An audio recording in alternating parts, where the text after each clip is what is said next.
Before we heat things up, CT Muga has today's proverb that he's going to welcome you with. Our proverbs for this week come from the country of Zimbabwe, whose capital is Harare. Okay. Now, let me talk about the population. Zimbabwe has just around 18 million people. So Kenyans, take note, you are very many. You are very many and growing in numbers. Now for the proverb. God is good, but never dance with a lion. Mheshimiwa, P.S. Yes. What do you think about that proverb?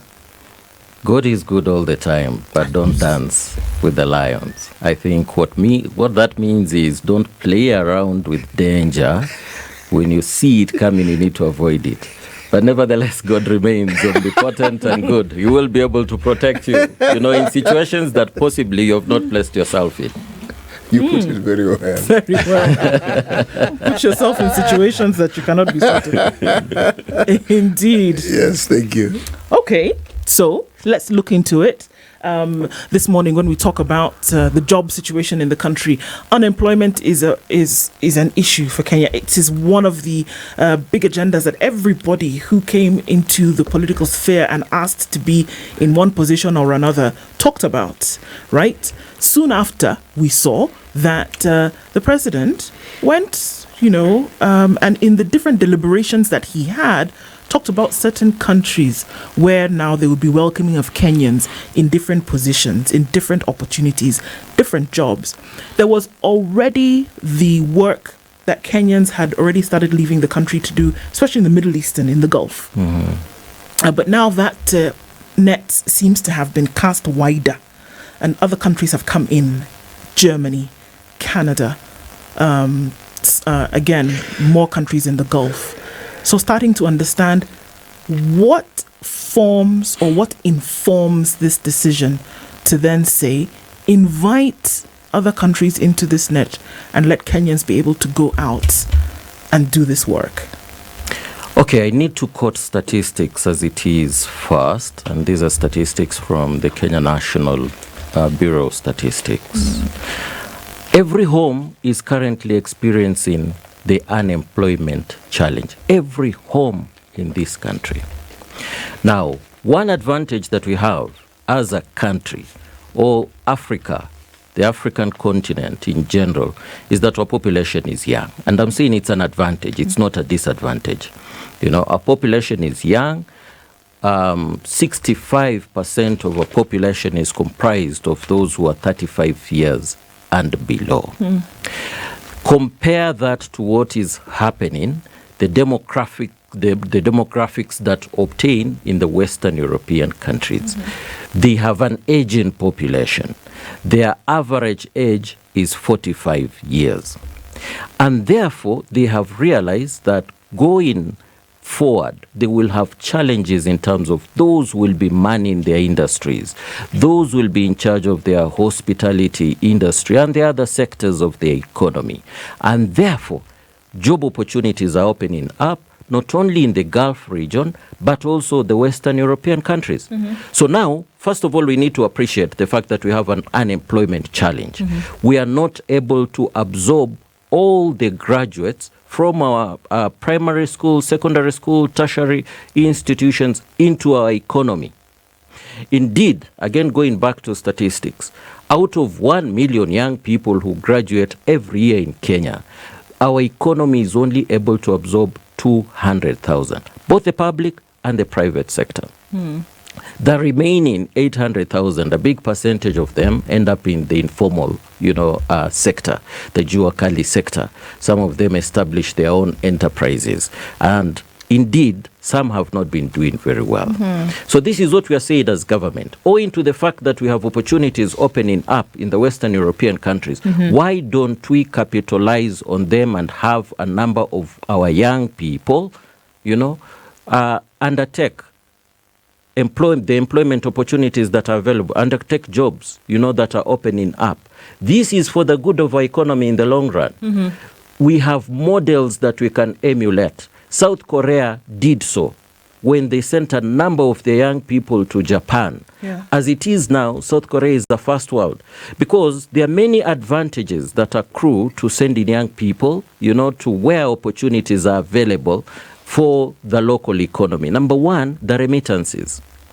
As it is currently in our country, diaspora remittances have exceeded the traditional cash crop in terms of foreign exchange earning, have exceeded the cash crops, that traditional cash crops we've been having, coffee and tea, even tourism. Last year, the statistics again that we have that were given by the Kenya National Bureau of Statistics and also the Central Bank is that Kenya diaspora remittances came to about 663 billion shillings, about $4 billion US. That is an extremely high amount. You can imagine this money being pumped, injected into our economy. It will assist us expand our economy greatly. Our young people who are going to occupy these jobs are not moving there permanently. They are taking up short-term contracts. 3 years, 5 years, then eventually they come back home. What is the advantage of that? Technological transfer. They will meet technology as it is currently, at the level where it is currently, and be able to come back home, and with that kind of technology, utilize our resources, and eventually our economy will expand. So these jobs are available in these countries that have been mentioned, right? The Gulf states is not is almost a no-brainer now, because that has been there for some time. Canada has been brought in. Germany has been brought in as well.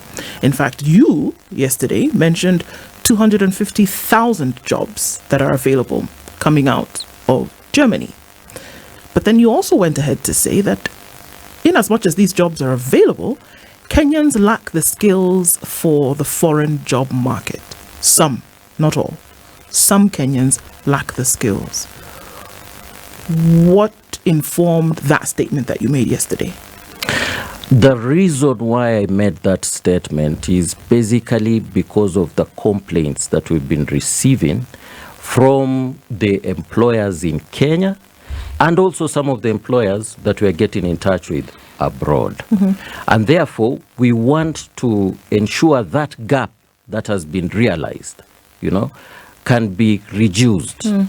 And the only way we can do that is by conducting a survey to find out the expectations of employers in Kenya and the expectations of employers abroad, so that then we can be able to sit with our educational institutions and advise them in terms of the curriculum that they need to come up with, so that our young people are as employable as they can be. So you're talking about retooling, essentially. Yes. But these jobs are available now. This is the thing. 250,000 jobs are not available in the future. 250,000 jobs are available in Germany for Kenyans today. Yes. But we're also saying at the same time that those who would essentially go up and take up those jobs, because the bulk of them are in manufacturing. But you're saying that some of the Kenyans who would essentially fill up those positions do not have the skills necessary to take up those positions. Yes. And we are saying that what we need to do is have tete-a-tete with the folks in the education sector for retooling. What does that mean? Remember, that these individuals would go back to school? Or are we saying in the future, any Kenyan that is churned out of the system will then have the skills required? It's a long-term strategy that we are putting in place. We want to ensure there is a constant flow of labor to some of these international labor markets that are opening up to us. So there are Kenyans who have skills, who will be able to even, occupy these 250,000 jobs that have opened up. But going forward, to ensure that there is an easy flow of labor migration to these labor destination countries, we must retool our young people and give them the skills that will be required going forward to occupy these positions. So it's both short-term and long-term. Short-term in the sense that those young people who have skills can then be able to occupy these positions. Let me give you an example. The hospitality industry. Kenya is known to be very good when it comes to the hospitality industry. Our young people are serving in 5-star, 7-star hotels all over the world. And therefore, the excess that we have in the hospitality industry can be able to occupy the positions that are opening up as it is currently. ICT also, because we're in discussions with the government of Germany to open up opportunities for our young people in the ICT industry, in the economy. We have a number of them who are extremely good and can be able to occupy these positions. But in terms of the industries, for example, where there is a mismatch, we have to address it early enough so that there is an easy flow going forward. Remember, I have said we have a young population that is becoming constantly younger. As these young people get married, and have children, they mature, the labor market, will be open to them. And therefore, we have to ensure we prepare them for this market. Bwana PS, let me just take you back a little bit. 250,000 jobs in Germany, others in Canada, and others in the Middle East, and what have you. As a Kenyan, with a certificate, a degree, whatever it is, where do I apply for these jobs? Two, where do I find the specificity of what kind of job it is? And thirdly, in a country such as Germany, where there is A, a language barrier, and B, a traditional aversion to giving visas, especially work visas for people in this neck of the woods. How is the government streamlining that process that I, as a Kenyan who requires one of those 250,000 jobs, can easily go somewhere and access those jobs at their agencies? Is there a website? What's the process? This is a very critical question. The reason why the government is coming in, nearly full force with all the energy that it has is because we want to do it in a structured way, unlike what has been happening before.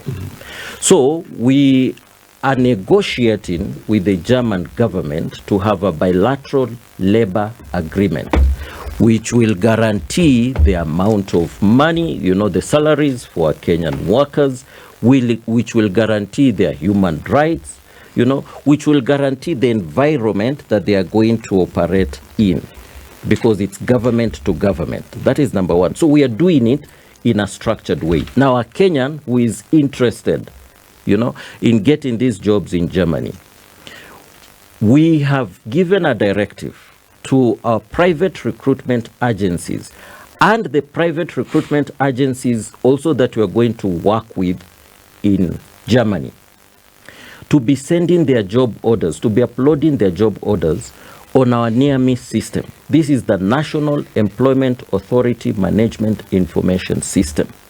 They have to upload those job orders there. We are also encouraging Kenyans who are seeking for employment to create accounts with the near-miss, so that then we can be able to match the skills that they have with the job orders that will have been uploaded in the National Employment Authority website. Okay, so basically this is an ongoing process. Yes, it is. It is not yet fully tooled, ready to work. Well, it is ongoing. As of yesterday evening, we had 25,000 jobs that had been uploaded on the near-me system. So it is ongoing as it is. And we've gone all out to appraise Kenyans, those who are seeking for employment, by the way, both within and outside the country, to create accounts with the National Employment Authority Management Information System. So on the near-miss system, are those jobs then ring-fenced for Kenyans, or are those jobs that are available to anybody who applies? Or because of the bilateral agreement, as it were, the jobs that will be on that site, if it is only Kenyans who can apply for them and get them, or are they open to everybody and it just so happens that they will be available on this portal for Kenyans to see? These are jobs that are available to Kenyans. Remember, as you create an account with the near-me system, you have to also indicate your ID number. So they are ring-fenced for Kenyans as it is currently. Whether we are going to open it up, to the entire region, that is policy that we'll have to come up with going forward. But we are looking at our internal challenges as it is currently. So these are jobs available for Kenyans. The 250,000 that we're negotiating, with Germany is just a drop in the ocean in terms of, the employment opportunities available there. I had discussions with the German officials yesterday. We had a workshop to come up with a roadmap before signing the bilateral labor agreement. And the German ambassador to Kenya told us that there are 2 million jobs available in Germany. And he gave us an example, in the hospitality industry, where some of the restaurants are only open 3 days a week. Ideally, it should be 7 days, and possibly even more so during the weekend. But because of their aging population, they have realized that the economy is going to go down unless they open up opportunities to other people in the world to come and work in the economy. So where would we log on to? For example, you talked about 25,000 jobs having been uploaded by, yesterday? Yes. Right? So if we were to log on, where would Kenyans then be able to go to and see that, now? As I said, it's the National Employment Authority website. Okay. The National Employment Authority was established purposely to address the unemployment problem in our country. And therefore, they should be able to create accounts in the near miss. Okay. Just a quick one. I am on the website. It's neaims.go.ke. Right. Here on the viewer dashboard, we can see the number of employers versus job seekers, 8,131 employers and 26,926 job seekers. How is that matching up? Yeah, of course, there is a disparity as it is currently. Yes. But as we keep on knocking doors, as we keep on going to the Western European countries and Eastern European countries, by the way, we are talking of Russia, we are talking of Serbia, all these countries, as they open up opportunities, we will be uploading those opportunities in the system so that then Kenyans can be able to apply for those positions. And when will they be able to start to do this? Immediately. Okay. We are pursuing bilateral labor agreements with a number of countries. As I said, we have a roadmap with Germany. We are already having discussions with Israel. We are having discussions with Austria. We're having discussions with Canada. We have a bilateral labor agreement with Saudi Arabia. We have one with UAE. We have another one with Qatar. So we are pursuing these bilateral labor agreements on a daily basis. This is the policy that obtains in the Kenya Kwanza administration currently. Okay. Now, you did mention also the issue of languages, that languages are likely to be a hindrance. I don't believe so. Let me give you an example of the hospitality industry, particularly in Mombasa. You find most of those young people who work in the 7-star hotels, even some of them that you find along the beach, they speak foreign languages. You go to Watamu, for example, one part of the town speaks Italian. The other part of the town speaks English. And there are many also who speak German. So what I'm trying to say is we are gifted when it comes to languages. They only have to be certified. And even so, we are going to establish language schools so as to ensure they get the certificates required before they proceed abroad. Okay. I'm on the website. And I guess because my next question was the caliber of work, essentially, that is being offered for these jobs that then appear on the site. And, yes, absolutely, the jobs are there. For example, the first one here at the very top is, and I can just see going down, is a company, housemaid. 1,000 of those are available, and the advert closes in 2025. But this makes up the majority of the jobs in terms of caliber and percentage. So what we see: construction laborers, housewives, housemaids, that could be a job, domestic worker, skilled workers, but housemaid, cleaners, kitchen staff, registered nurse. I've seen one, drivers. So it looks like we are oscillating around this one skill set. Is that the case? No. Or will we Are there graduated jobs where now you're dealing with higher skill sets that will be available for Kenyans? There are higher skill sets that will be available to Kenyans. Let me give you an example of Saudi Arabia. Much as it's known as a major labor market for domestic workers, we are now pursuing a bilateral labor agreement on skilled manpower. And Kenyans will be surprised. There are quite a number of their fellow citizens working in Saudi Arabia and actually undertaking very skilled work as it is there. For example, the financial institution. Currently, we have a cabinet secretary who worked in the financial institution in Saudi Arabia for more than 10 years before coming back to the country and pursuing politics and eventually being appointed as a cabinet secretary. So do we have Kenyans who are currently working in Saudi Arabia even without a bilateral labor agreement on skilled manpower? Yes, Kenyans have already gone ahead of government. It's just that we want to do it in a structured way as it is currently to guarantee them the right pay and to guarantee their human rights. Okay. In fact, consider the aviation industry. The Middle East, not just Saudi Arabia, is awash with Kenyans. Again, the hospitality industry that you mentioned, again, you will find very, very many Kenyans. True. But as we go into the break, there's something I want to mention why I'm giving that example. It reminds me of the Indian government when they invested in IT in the city of Bangalore. And they created the Silicon Valley. We had the investment in the hospitality industry through the Utali College. We have had an airline which has been robust and has created very many trained manpower.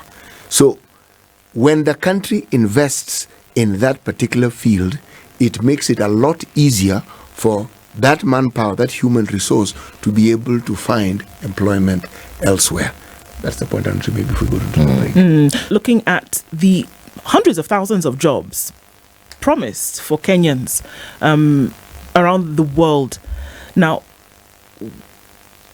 what appears, what is it going to take properly to streamline this? And I'm asking this in relation to things that we have seen for a lot of Kenyan workers, especially in the Gulf, and has been the bane of this story for the longest time. How can we be sure that they're entering into a database where they can be traced? How can we be sure that when they go there, they will not be mistreated?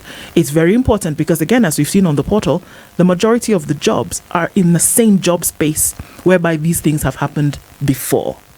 So what streamlining mechanisms are being put in place to ensure that this new or developed or improved upon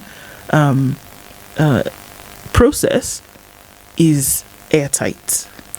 First of all, let me correct the impression created that possibly it's only the domestic workers or unskilled workers that we're putting our focus on currently. It's going to change gradually with time. Okay, but for now, that's what we see. Yes, as of now. But it's going to change gradually. Now, there are many horror stories, it's true, that we have read on print media, we have seen on social media concerning what has happened to Kenyans, particularly in the Gulf countries. And I want to zero in, on Saudi Arabia, because United Arab Emirates, Qatar, we've not had any challenges. Oman, where we have some of our own working there. Omani Arabs speak Swahili, so it's easy to move to Omani and work there.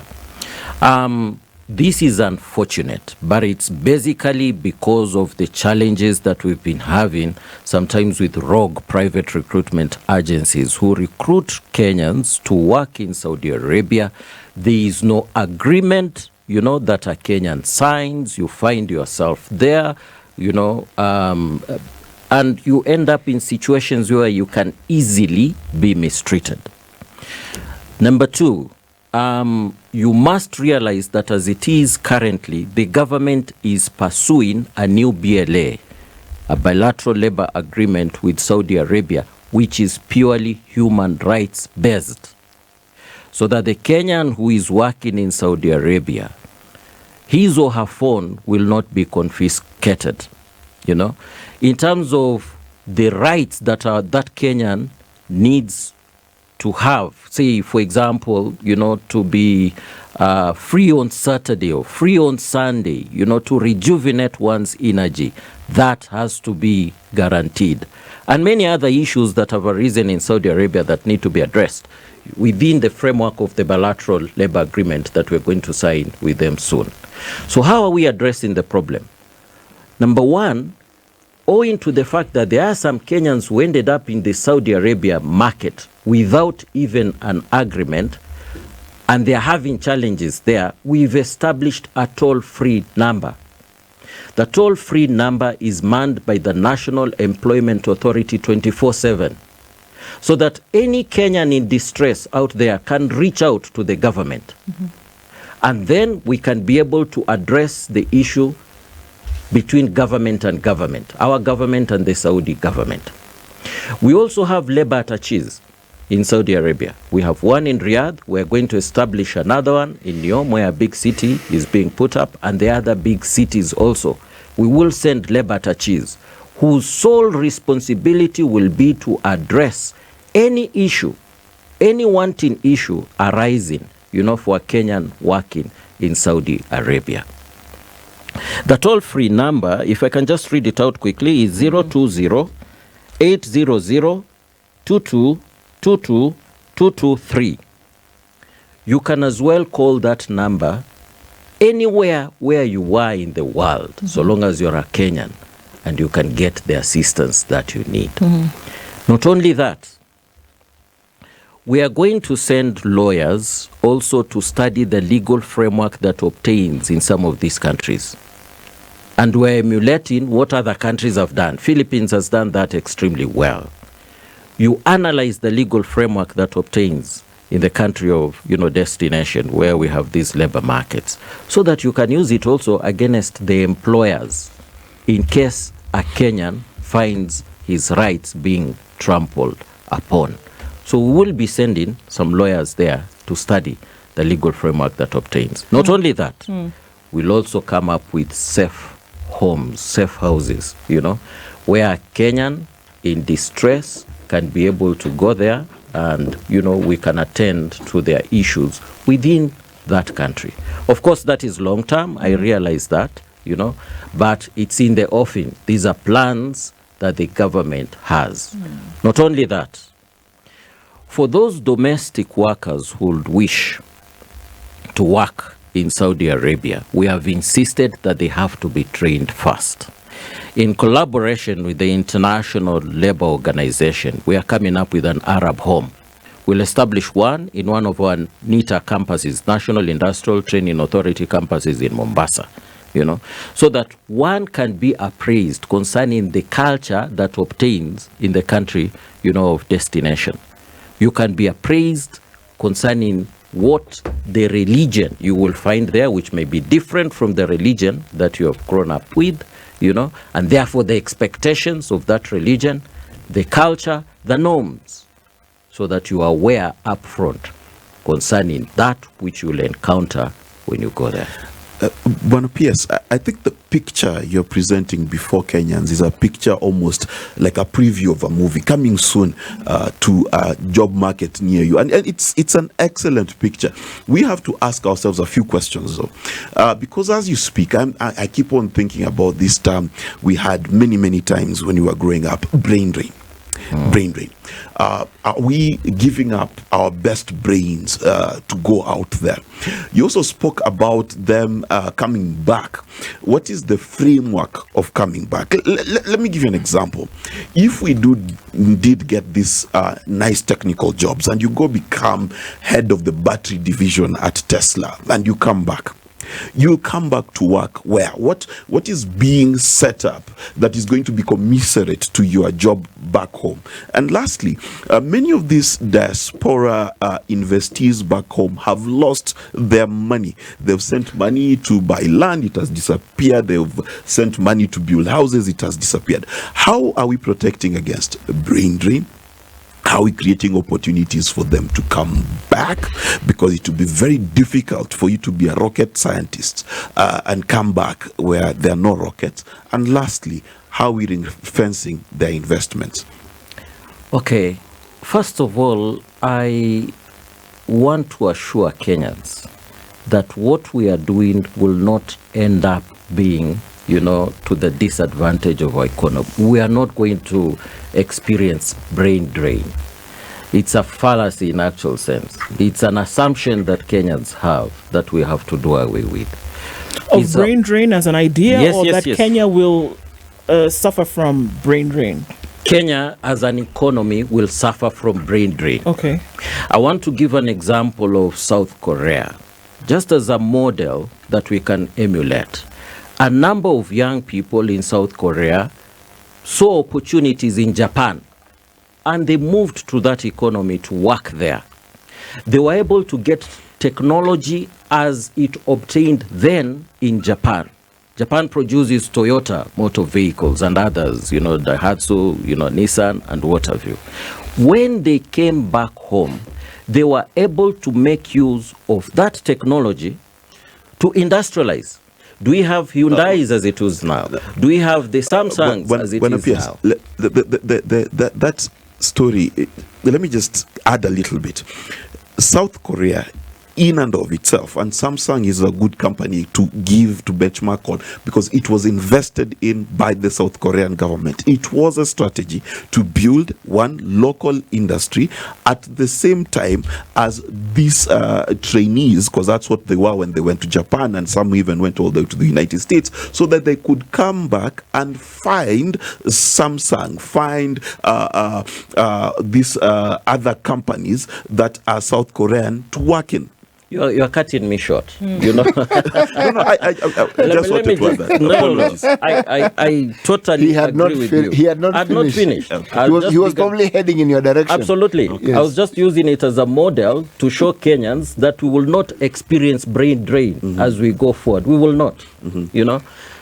As it is currently, and I did mention earlier on, the diaspora remittances have far exceeded the traditional cash crops that we've been getting foreign exchange from. The amount of money that Kenyans out there in the diasporas are remitting back to our economy is huge figures. And the figures are going to increase even as we deploy more of our young people out there. So the question is, what guarantee can we give them when they come back home, or even as they send back these remittances, they can be beneficial not only to them, but to our economy. Now, again, let me give you an example of our athletes, because we are a superpower when it comes to athletics. A few years back, a number of our young people were not able to manage the resources that they were getting out of their sweat as they would go out there and participate in international events. And we ended up having social problems. They will kill each other. They will have many, many social problems. Kenya Investment Authority came in to link up with them, to partner with them, and to show them how they can invest wisely what they've been able to earn, because you cannot be an athlete for an indefinite period of time. By the time you turn 35 or possibly less than 40, you will retire. So then what guarantee can we give you to ensure that your investment is able to sustain you even in your old age? Kenya Investment Authority came in, worked very closely with the Kenya Athletics Association. And now we see major buildings coming up in big towns like Eldoret, major investments that are taking place. Economies are expanding greatly. So using that same model, Kenyans who are working out there, we want to guarantee them, even using Kenya Investment Authority and other policies that we're going to formulate, that when they come back, we want them to establish enterprises so that then they can be able to employ their younger brothers and sisters. So as I said, it's a long-term strategy. Go out there, earn as much as you can, come back home. And mind you, the resource base for this country is extremely high. If we can be able to get Kenyans themselves bringing in this foreign exchange, we'll not even need foreign, direct investment, direct injection of, money from others. We will get it from our own Kenyans who will come exploit the resources that we have for our own good. I've just come from the maritime sector, because I was transferred about 2 months ago. The resources that are available within the blue economy are immense. We have just scratched the surface.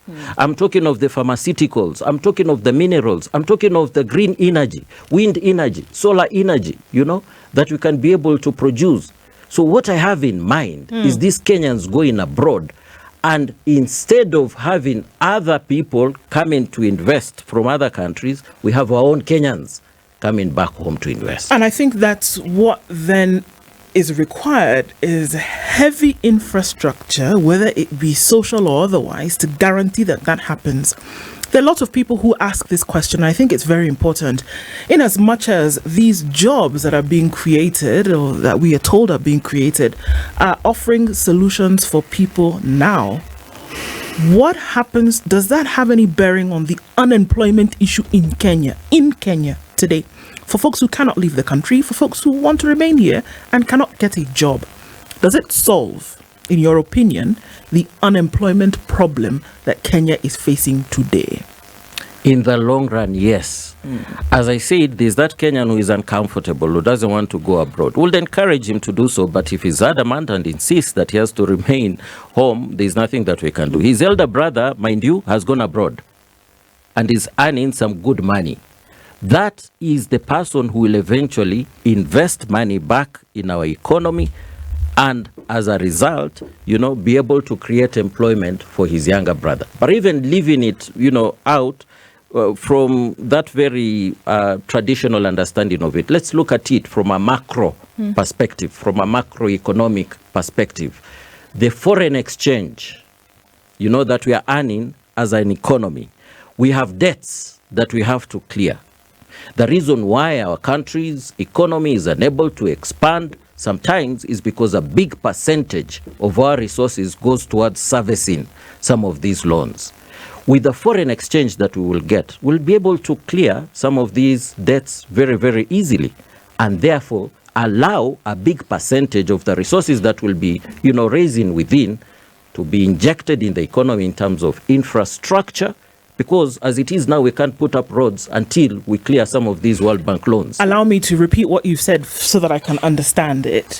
What we are saying now is that the opportunities that are being created for Kenyans to go and work abroad, doesn't matter what sector they're working in, is essentially for Kenya to then be able to tap into the investment money that they would now send back to the country to then sort out some of the obligations that Kenya has financially. Is that what we're saying? What I'm trying to say is this. Loans that our country has procured cannot be serviced using Kenyan shillings. It is not possible. You have to service those loans using dollars. So we are foreign depending currency on the money that Kenyans... We are not totally depending on it. I've given a micro understanding of it and a macro understanding of it. In the long run, because of the money that we'll be getting in foreign exchange, which has currently exceeded even what we earn from cash crops, traditional cash crops that we have, we will have a huge foreign exchange reserve that will enable us also to be able to service these loans. Coming from these individuals who have gone into other countries to work. No, we're not limiting it to them alone. I'm saying as a country, from a macro perspective, you're getting foreign exchange. Yes, your point is actually well made. It does help because when you talk about trade and you talk about balance of trade and you talk about reserves, it has to do with foreign exchange coming in. That's the whole point. Now, whether it's people sending it in or whether we have sold something, the foreign exchange is coming in. Right. But there's a balance here, and India perhaps gives us the best example in that. Beyond being the one country in the world which has the largest diaspora remittances on the planet, $124 billion a year, because the government invested in training its citizenry. Right. Companies that ordinarily one would want to work with or in abroad would come and set up industries within India. Why? Because the cost of labor is cheaper. Our cost of labor is also cheaper here. So when you combine these two, government invests. That's why I gave the example of Italy. The Swiss government helps us with that industry, but look at what it has done for us. okay, you are then able to have personnel to work within your own industry and to even export some. Unfortunately, we have a terrible reputation when it comes to this. The German government had wanted to build us an entire technical university. Build! That's not in your ministry. But with our politics and the foolery and the XYZ that goes on within government, we lost that. People look at Jomo Kenyatta University of Agriculture and Technology. They do not know that the Japanese government built that thing from the ground up. It was built for us. Now, look at what that university has done for people over the years. So, the government has its role to play in what you're saying because it's important. It has to be a multi-pronged approach towards this employment issue. But at the same time, the government must invest. There's no country that is developed, like you talk of Korea. Yeah. Believe me, government investment. These countries that are now bringing in people, after World War II, Japan, Germany, this same IMF we're talking about, gave them money to rebuild. The government invested in these things and now they are where they are. Absolutely. So the government of Kenya has to play its role in investing so that those who don't want to leave can find employment. Those who go abroad and come back will find that the same industries that they worked in abroad, we have some nestled locally, so they can find jobs. But the beauty is the skills transfer that the country will have. As we come to as we come to the top of the hour, Bona PS, what can be expected realistically over the next, over the next quarter, over the next 6 months for Kenyans then to be able to tap into? Yeah. Let me quickly just add to what Mr. Muga has said in terms of preparing our young people to establish the infrastructure that is required so that when they come back, it will be easier for them then to invest. I think the government is putting up the Konza City Technology City, as you're all aware, and it's geared towards that. But also as a ministry, we have decided at our own level, with the limited resources that we have, to train our young people on online jobs, and we are training them for free. We have collaborated with major corporations like Safaricom, and we're offering training for about 3 weeks.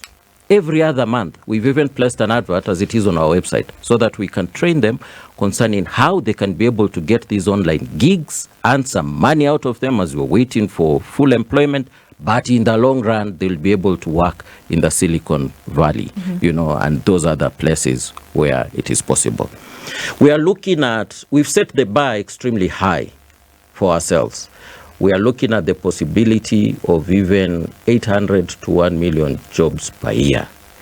The bar is high, which means we have to go out there knocking doors and very, very aggressively. Whether we'll be able to reach that figure or not, time will tell. But we are trying as much as we can to knock doors abroad, to sign bilateral labor agreements with the Western European countries, and hopefully we'll be able to get there.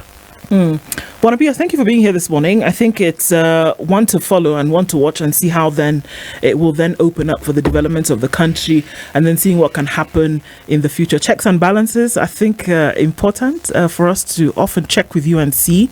We know what the website looks like, how many Kenyans go and come. Reporting also, I think from your end is also important, and it would be great to look forward to that. Thank you for being in the Situation Room this morning, managing the hot seat. Yeah, it's been hot. It'd be good to have you in the future to see how things are going with this and how infrastructure on this side also is being developed. Asante Sana for being here this morning. Asante. This is the Situation Room, the only way to start your day.